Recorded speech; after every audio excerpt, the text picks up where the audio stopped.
Hi everyone, how are we doing? Today I am in Kilmarnock, glorious sunny Kilmarnock, where Celtic will be visiting tomorrow. Game 3 of the Premiership season for Ange Postecoglou's side. I have mentioned this a few times, I think, this week, but Kilmarnock's actually in my local area, so I thought I would just venture out here early on Saturday morning to give you an on-location preview, because I always like to do that from time to time. Now, I'm actually standing, as you can see, with the Frank Beattie stand just behind me. I am in the middle of a car parking space with the label away team director. Now, I don't know whether that means that Michael Nicholson's car could be parked here tomorrow, but we wanted to give you a little bit of a preview today. We're going to have predicted 11s, we're going to have past meetings between Kilmarnock and Celtic here, and just obviously some general thoughts on the game as well. I was hoping that my Killie supporting mate would be joining me.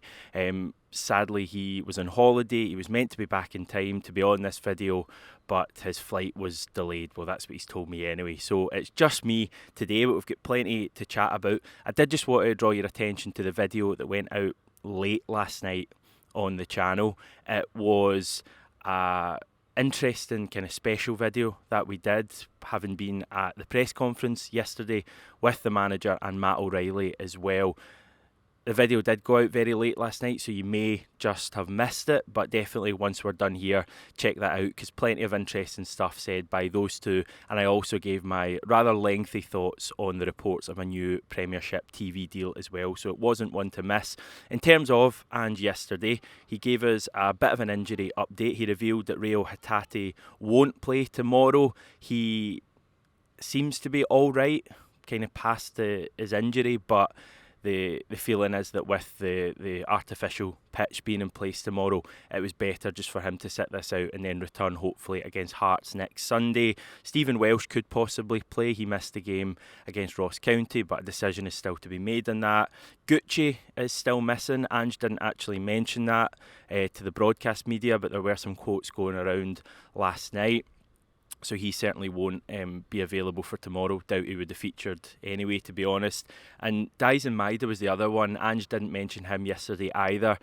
From that, I think we can assume that Maeda has got over his knock that took him off at half-time against Ross County, so he's an option to start tomorrow as well. This is the predicted 11 that I'm going for, with Joe Hart in goals, a back four of Josip Juranovic, Cameron Carter-Vickers, Moritz Jens, Greg Taylor against his former club. Midfield, Callum McGregor, Matt O'Reilly, David Turnbull. I'm going for Liel Abada on the right, Kyogo through the middle, and Jota on the left. I've just got this sense that Abada might start tomorrow, given that he scored that goal last week, and just given Maeda's stuff as well. Now, I know I've just said that Maeda's fully fit, so that shouldn't necessarily come into it, but I just wonder if Abada will start the game on the right with Jota moving over to the left, where I think he's probably better. Although Jota's pretty good anywhere at the moment. I have gone for Kyogo in my team. Again, I do have a really sneaky suspicion that Giakoumakis might start tomorrow, just given the kind of physical presence of the Killie backline and maybe the fact it's on an artificial surface. But I've not been brave enough to go for him in my predicted 11. So I deserve all I get, really. In terms of Kilmarnock, they have actually started the league season not great, to be honest. They've started with a draw here on the opening day against Dundee United, and then they did go down 2-0 at Ibrox last week. I haven't seen the game, haven't seen the highlights. I believe they frustrated Rangers a little bit, especially in the first half. I think the first Rangers goal went in just after half time, so they do have the ability to frustrate decent sides, and especially at Rugby Park it could be difficult, but they are sitting 10th in the league at the moment, but as I say, after a pretty difficult start. As you'll be well aware, and as Ange was actually asked about yesterday in the press conference, they are now managed by Derek McInnes, so I think it's fair to say that he will have them fired up for the game tomorrow. I think it's a potentially difficult match. I've spoken about this a fair bit basically since the fixtures were announced, that I feel, as much as, on paper Kilmarnock isn't one of the real tough away games that we'll get in a season, I just think always when you play a newly promoted side away from home in the early weeks of the season, it's very tricky. I feel like they don't have much fear. And when you add in the artificial surface that I'm reluctant to mention too much, because as much as Ange and Matt O'Reilly have mentioned it this week, I don't think it will be a major factor in the team's preparation for the game. I think Celtic are better than that. It certainly won't be used as an excuse if we don't get the desired result. But I just think with all of those things factored in, Kelly, newly promoted side, still a bit of a feel-good factor here. Artificial surface, champions coming to town. It's a big game for Kelly. First game live on Sky in a good while for them, I would imagine. I think it has all the ingredients for a pretty tough game for Celtic. They also have Kyle Lafferty up front. That's not me saying that Kyle Lafferty's any good, by the way. I'm just saying that he'll likely be up for the game, as he always is against Celtic. I'm just nervously turning round because as I was getting set up about 10-15 minutes ago, Kelly first team players have been making their way into the stadium either for training or some sort of pre-match briefing, and I was just kind of waiting to turn round there and see Kyle Lafferty getting out of his car about 10 yards away. That would have been fun for you on the channel. In terms of our recent record at Rugby Park, it's actually not great. 3 wins from our last 6, 2 defeats in there at the bottom, although they were both against Steve Clarke's Kelly. I remember being here for that 2-1 defeat when former Celtic Academy player Stuart Finlay scored, and I think it was stoppage time. We were going through a real bad period of form under Brendan Rodgers in his 3rd season at that stage. The 1-0 game later that season when Scott Brown won the league at Rugby Park was pretty special. That was the day that Rugby Park rocked.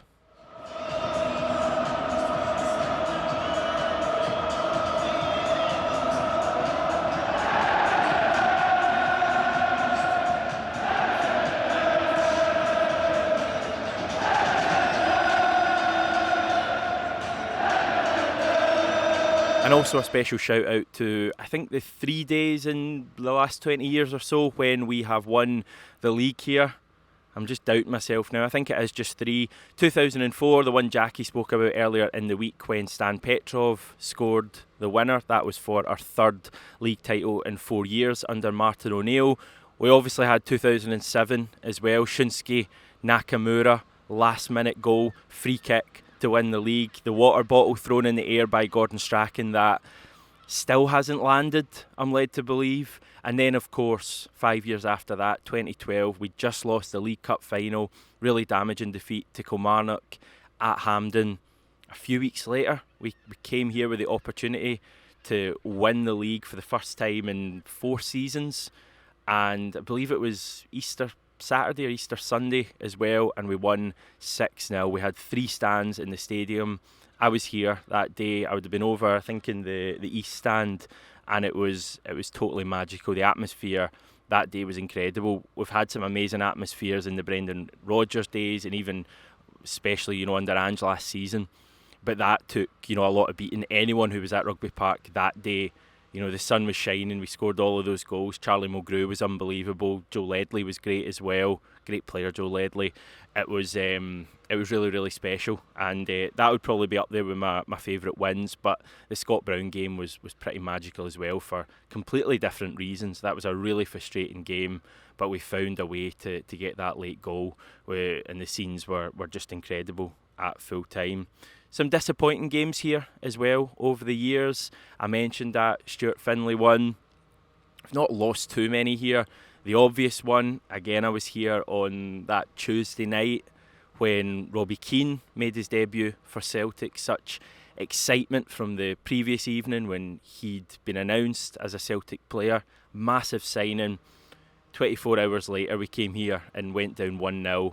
It was, I don't even want to say the beginning of the end for Tony Mowbray, because I think the beginning of the end was far before then, but it was certainly the night when everyone realised we weren't going to win the league and realised that Tony Mowbray wasn't going to be a success at Celtic. So that was a damaging one as well. But I would say, over the years, there's been far more really memorable games here than disappointing ones.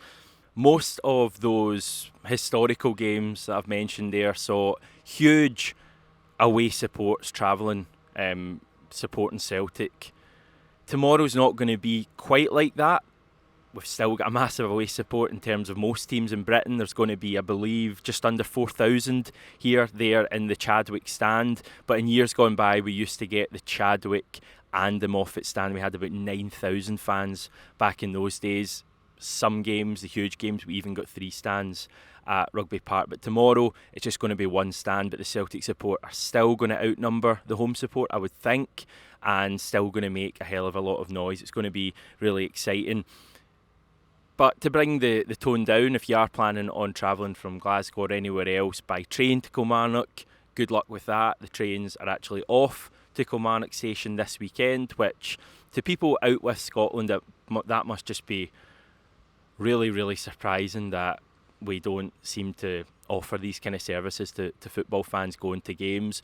I believe you can still get a bus. You can also get a train to, I think, Irvine would probably be your best bet from Glasgow, and then maybe get a bus or even a taxi over to Kilmarnock. So you can find a way here, obviously supporters buses as well. But no trains to Kilmarnock, which I just find pretty, not surprising, but certainly pretty disappointing. In terms of the fixtures this weekend, a fair chance that Celtic go into tomorrow's game not top of the league. In fact, that's almost certain, because there are 4 fixtures today. Perhaps by the time you're even watching this video, you know these results. They are Aberdeen versus Motherwell, Livingston versus Hibernian, Rangers versus St Johnstone, and St Mirren v Ross County, with the other game tomorrow a bit of a cracker, to be honest, with Hearts hosting very dejected Dundee United. Interesting to see how that one goes. So yes, lots and lots happening. As always, tomorrow we will have the reaction for you after the game. I believe John is going to join me for that. Enjoy the game wherever you're watching it. Just enjoy watching this Celtic team, even though the game is on a surface that isn't grass. Hopefully we can get another big 3 points, keep up that 100% start to the season, and really get things going from next week onwards. We'll speak to you tomorrow after the game.